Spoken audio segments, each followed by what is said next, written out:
বাংলাদেশের জন্য যেটা চ্যালেঞ্জ সেটা হচ্ছে ভৌগোলিকভাবে বাংলাদেশ একটি স্ট্র্যাটেজিক জায়গায় অবস্থান করছে।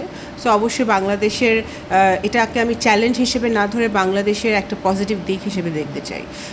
যেটা আগেকার স্বৈরাচারী শেখ হাসিনা যেটা করেছে যে অতি বেশি কোনো একটি দেশের উপর নির্ভর হওয়ার কারণে ওনার যেহেতু ওনার জনগণের কোনো সাপোর্ট ছিল না, শেখ হাসিনার ভোটে নির্বাচিত সরকার ছিল না, তো সুতরাং চীন বলেন, চীন, ভারত, আমেরিকা, রাশিয়া বা বিশ্বের যে কোনো দেশের সাথে নেগোসিয়েশনে ওনার কোনো জোর ছিল না।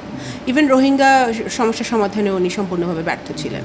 তো সুতরাং সেই দিক থেকে চিন্তা করলে আমি মনে করি যে প্রধান উপদেষ্টা ইউনূস সাহেবের সেই লেভারেজটা আছে, সেই সম্ভাবনাটাও আছে, যেখানে উনি প্রথম যেটা অর্থনীতি ঠিক করতে হলে আমরা ইতিমধ্যেই দেখেছি যে যুক্তরাষ্ট্র এগিয়ে এসছে একটা বিশাল আকারের ফান্ড নিয়ে, এবং এডিবি এসেছে, জায়গা এসেছে, ওয়ার্ল্ড ব্যাংক আরও ফান্ড দিবে, IMF-এর ফান্ড আসছে।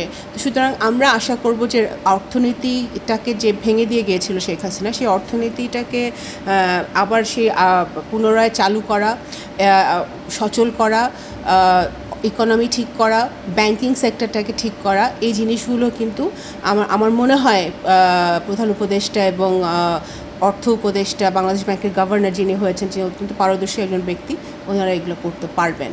এবং বিশ্বের সাথে এই যে সম্পর্কগুলো আপনি যেটা বললেন যে চায়না, জাপান, ভারত, এরা কিন্তু বিশেষ করে যারা আমাদের ডেভেলপমেন্ট পার্টনার, যারা এখানে প্রচুর পরিমাণে ইনভেস্ট করে, চায়না ইনভেস্ট করে, জাপান ইনভেস্ট করে, যুক্তরাষ্ট্র করে, এদের সবার সাথে এরা সবাই কিন্তু এগিয়ে এসছে, ইতিমধ্যে কথা বলেছে। তো সুতরাং আমরা মনে করি যে আশা করছি যে এই ইন্টারিম গভর্নমেন্টের সময় ইকোনমিটা একটু ঘুরে দাঁড়ানোর সুযোগ আছে।